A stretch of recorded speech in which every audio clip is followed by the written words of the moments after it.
Thank you. My name is Alionzi Lawrence, also known as Dangote. I am running for mayor of Arua City. We have been successfully nominated by the Electoral Commission of the Republic of Uganda to run for the same. I would like to commend the Electoral Commission for the very smooth and swift process. I hope this was the case for everybody else. I think the Electoral Commission has done justice to their new building on how they have run this process. I am very grateful to the many supporters, the nominators, the many people who gave us their signatures to be able to run. But we're also aware that we've already come this far because of the support of the NRM supporters who were able to give us the flag. And therefore it is worth thanking them for their support and encouragement. This official commences the second phase of our Clean Arua agenda. But now we reach out across every political and ethnic divide to invite everybody who wishes Arua well to join us in cleaning Arua City. I consider myself only the face of this idea that Arua City can do better in how it runs local government programs and how the local government impacts the life of the residents of Arua City.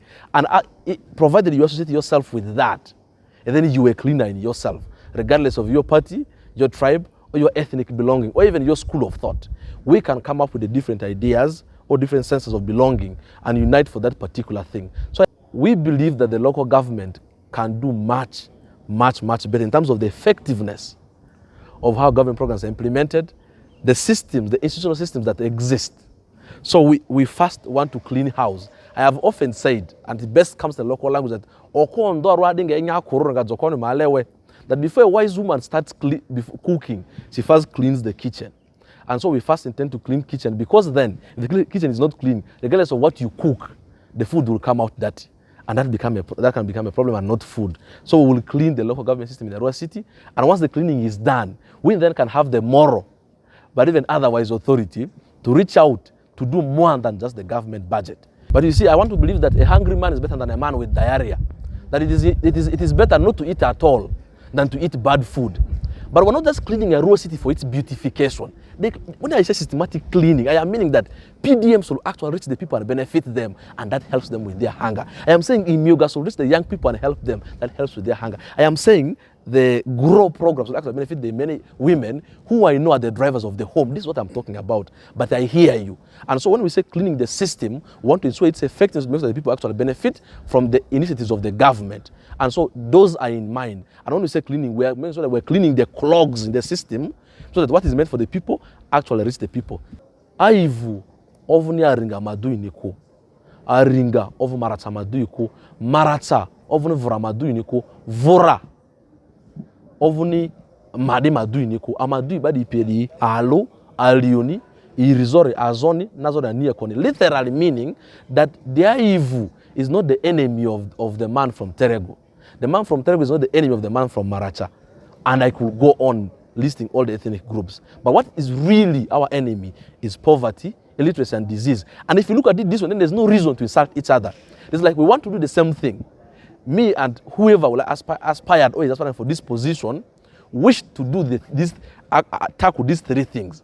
These are like three or four different teams doing the same thing. And if you look at it this way, then there's no reason for hatred. But of course, we are human beings, and human beings are emotional beings. And sometimes as we compete, emotions can run deep. However, God gave us intelligence to tackle the excesses of our emotions. And therefore, as a leader, you should not just have the ability, but the intelligence to arrest the excesses of the emotions of not just your supporters, but even your team, so that this doesn't go out of hand, becomes, like I said, a cutthroat competition. So you should, because for us in our campaign, you should let's expect our ideas to be fronted. And where we will only clash with anybody is we will clash entirely on the ideas. And this is what we have always done. And maybe I also want to encourage everybody else that, look, the voters in themselves are not looking up for a bloodshed or a hatred kind of competition. It actually helps to front unity. And I can tell you that whether you're my competitor or running for another position, the idea of unity did help me in this campaign. I know that I'm not the only one who wants unity in this city. Everybody else actually does. And to front that will not only help ourselves. The Bible says, he who kills by the sword dies by the sword. So if you perhaps the campaign on a front line of this unity, then that becomes your first problem entering into office. But if you run fair, free and friendly campaigns. And then the office even starts on that point, regardless of who will win the election, even though we know we'll be the ones to win. Very strongly, no system is bigger than the will of the people. You cannot rig that, you can't change those elections. I am counting that the will of the people of Arua City will be asserted once again, and their voice will be heard. I think what happened had not been seen.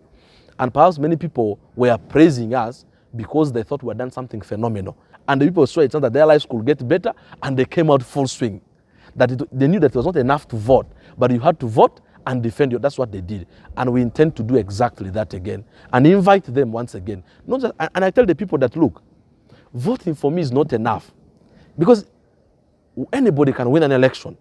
You could run against a really incompetent person because you're the fairest option, people vote for you. Or people just don't like how your opponent looks. That happens in some places and you win an election. The real task or mantle is in administering office. So if you think I need help win an election, then be guaranteed that I need even more help to run the office. So I hope you want to vote for me and leave me alone and sit back. I hope this journey continues even into running the office, because I have often said that we stand a chance if we stand together.